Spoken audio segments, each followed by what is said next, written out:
Humbug! Humbug! Everywhere.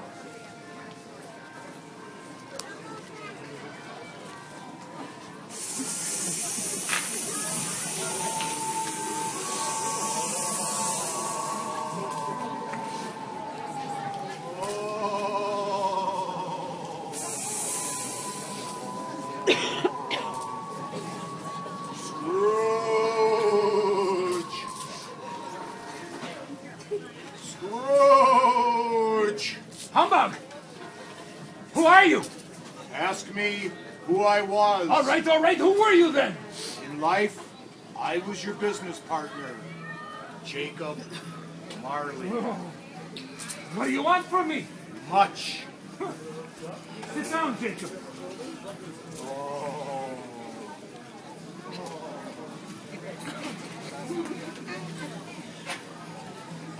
You don't believe in me, do you? I don't.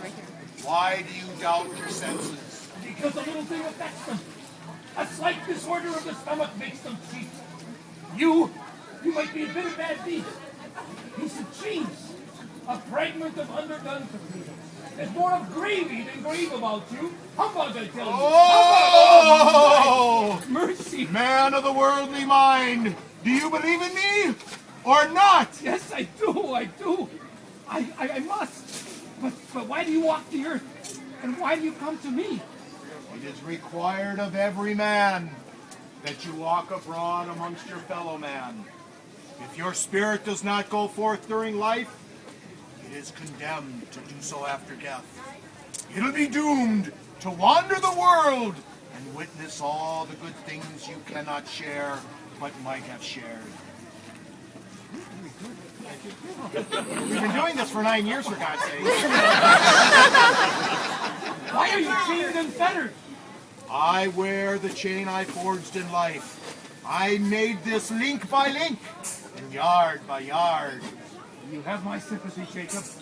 You do not know the length and width of the strong chain you bear yourself. It was this long and full 7 Christmas Eves ago, and you have labored on it ever since. It is a ponderous chain, mark me. In life, my spirit never ventured beyond our money-changing hole. And now I am doomed to wander throughout the world without rest forever. But Jacob, you were always a good man of business. Business! Business! Mankind was my business. Their welfare was my business. But I ignored their plight, and it is this time of year where I suffer most. Hear me. I have come to offer you but one final chance to avoid my fate. Thank you, Jacob. You were always a good friend to me. Tonight, you will be visited by 3 spirits. What? Is that the chance of hope you mentioned? It is. In that case, never mind. I think I'd rather not. You are a moron. Because without their visits, you cannot hope to shun the path I tread. Expect the first spirit when the bell tolls 1, the second at 2, and the third at the final stroke of 3. Expect to see me no more.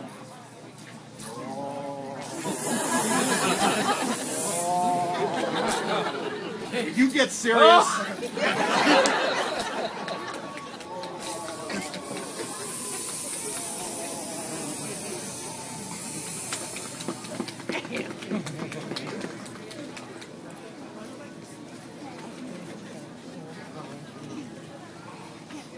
At the stroke of 1, first ghost arrive.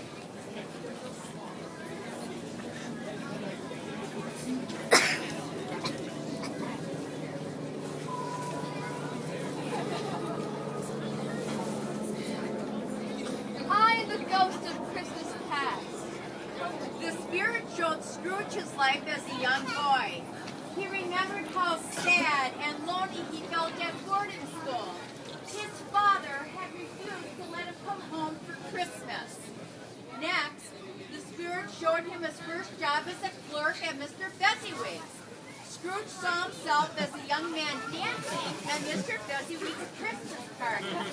He smiled as he remembered how kind Mr. Fezziwig had been to him. But then he frowned when he remembered how badly he treated his employee, Bob Cratchit. Then he saw himself with the woman he loved. She was saying to him sadly, "I cannot marry you, Ebenezer. You love money more than me. I release you from your obligation."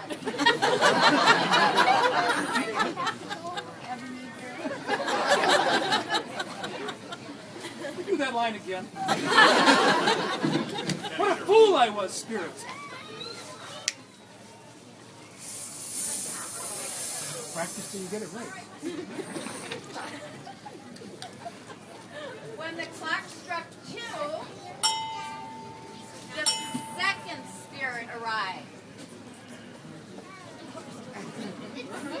Merry Christmas! Merry Christmas!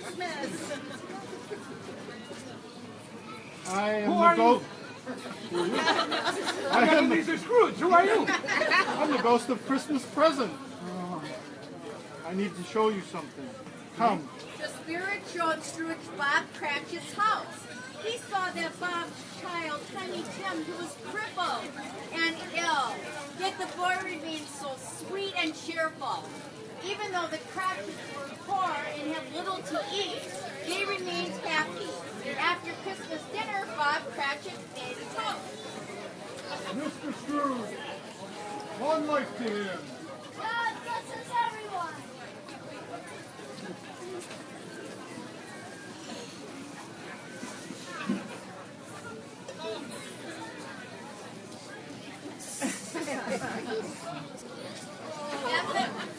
Then the clock struck 3.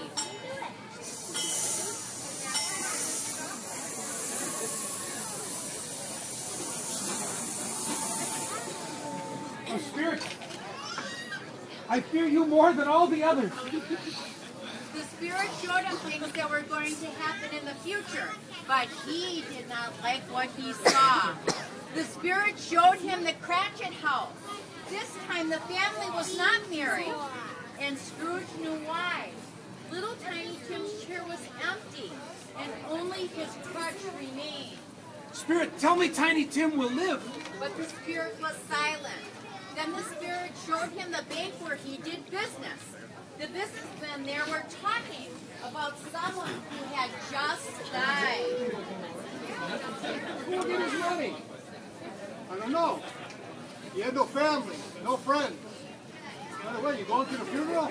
Only if there's a free lunch. Oh, yeah, I got you. I know those men. Who are they talking about? The spirit pointed its finger to something it held.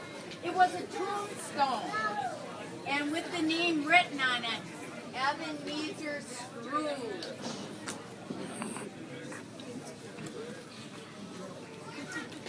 Spirit, tell me it is not too late.